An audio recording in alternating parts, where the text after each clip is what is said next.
సాయిరామ్. బాబా భక్తులందరికీ నమస్కారం అండి. మన బాబా గారి దయ వల్ల ఈ రోజు మనందరం వీడియోని బాగుండాలి, మొదలు పెడుతున్నాను. సంతోషంగా ఈ రోజు ఉండాలని వీడియో కోరుకుంటున్నాను ఏమిటంటే ఫ్రెండ్స్. ఎందుకో తెలియదు బిడ్డ, నీతో ఒంటరిగా మాట్లాడాలనిపిస్తుంది. అందుకే షిరిడి నుంచి పరుగులు పెడుతూ వస్తున్నాను. ఆహ్వానించు తల్లి. మన బాబా గారు ఈరోజు చాలా అంటే చాలా అద్భుతమైన సందేశాన్ని తీసుకువచ్చారండి. మరి మన బాబా గారు ఈరోజు ఎలాంటి సందేశం అందించాలని అనుకుంటున్నారో ఆయన మాటల్లోనే తెలుసుకుందామా? మన బాబా గారి సందేశం వినే ముందు ప్లీజ్ లైక్ చేయండి, షేర్ చేయండి, సబ్స్క్రైబ్ చేయండి ఫ్రెండ్స్. మరి మన బాబా గారి సందేశం ఏమిటంటే, బిడ్డ, నువ్వు పడుతున్న బాధలన్నీ నాకు తెలుసమ్మా. నువ్వు వాటి గురించి అస్సలు ఆలోచించకు. మరి ఏమిటి బాబా ఆలోచించకుండా ఎలా మాట్లాడతారు? ఇన్ని బాధలు, ఇన్ని కష్టాలు, వాటిని ఎలా తట్టుకోగలను అని అన్నీ చూసి కూడా మీరు కూడా అలాగే అంటున్నారు కదా అని అంటున్నావు కదా తల్లి. దిగులు పడకు అమ్మా. నేను ఎందుకు ఇలా అంటున్నాను అంటే, నేను నీతో ఉన్నాను తల్లి. నువ్వు అసలు చింతించవద్దు. నన్ను నమ్మిన నీకు ఎలాంటి హాని కూడా అస్సలు కలిగించనమ్మా. నీ బాబా నీతో తోడుగా ఉన్నంత వరకు ఎవ్వరూ కూడా నీకు హాని చేయలేరు అని గుర్తించుకో తల్లి. ఈ ప్రపంచంలో నీకు ఇష్టం వచ్చిన చోటుకి వెళ్ళి నువ్వు వెళ్ళు అని నువ్వు ఎక్కడికి వెళ్ళినా సరే నీకు తోడుగా నేను ఉంటానమ్మా.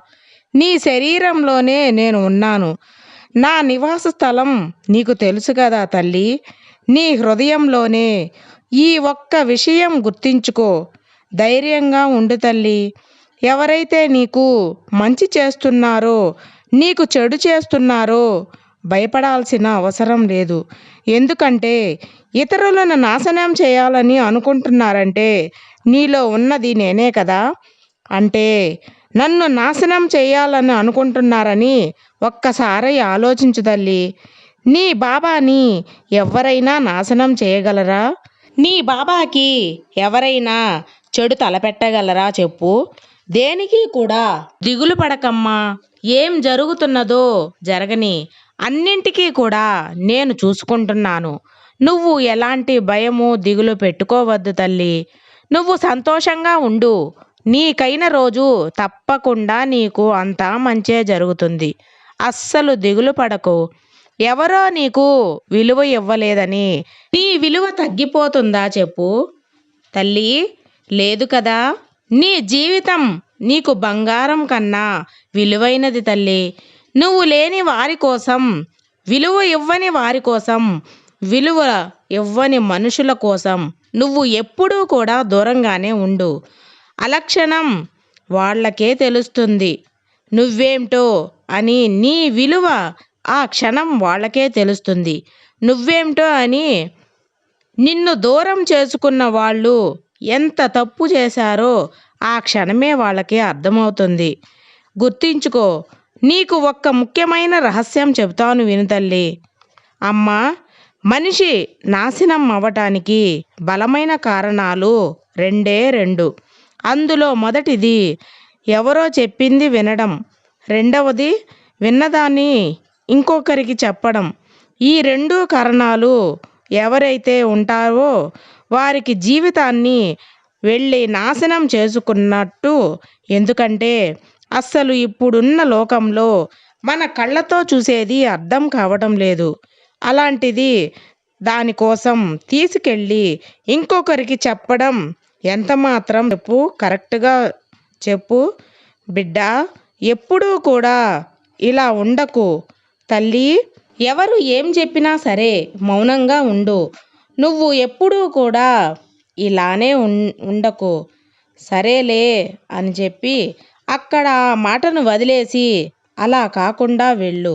ఏదో చెప్పారు వీళ్ళు, ఇంకొకళ్ళు ఏదో చెప్పారని ఆ మాటలను తీసుకెళ్ళి వేరే వాళ్ళకి చెప్పడం అస్సలు అవి సవ్యం కాదు తల్లి. అలా నువ్వు చేయడం వల్ల కోరి కోరి కష్టాలను కొని తెచ్చుకున్నట్లు అవుతుంది. అలా చేయకుండా మంచిగా ఉండు. ఎవరు ఏది చెప్పినా సరే సరే అస్సలు పట్టించుకోవద్దు. సంతోషంగా ఉండు. నేను ఎప్పుడూ కూడా పైకం రూపంలోనే దక్షిణ కోరుతున్నానని నువ్వు కల్లో కూడా అనుకోవద్దు తల్లి. నేను దక్షిణ ఎందుకు కోరుతున్నానో తెలుసా? నీతోనే మంచి చెడులను ఒక్కొక్కసారి దక్షిణగా కోరుతాను. నీలోని లక్షణాలను నాకు దక్షిణగా సమర్పించు. ఆశలేని జీవితం, నిత్యం కృషితో జీవించు. అందరికీ ప్రేమతో ఉండటం, ధ్యానం, ఏకాగ్రత, కర్తవ్యం, ప్రసన్నంగా ఉండటం, ఏవం సర్వభూతాయ ఇలాంటి లక్షణాలను పెంచుకో బిడ్డా. వాటిలో నాకు కొంత దక్షిణగా సమర్పించు.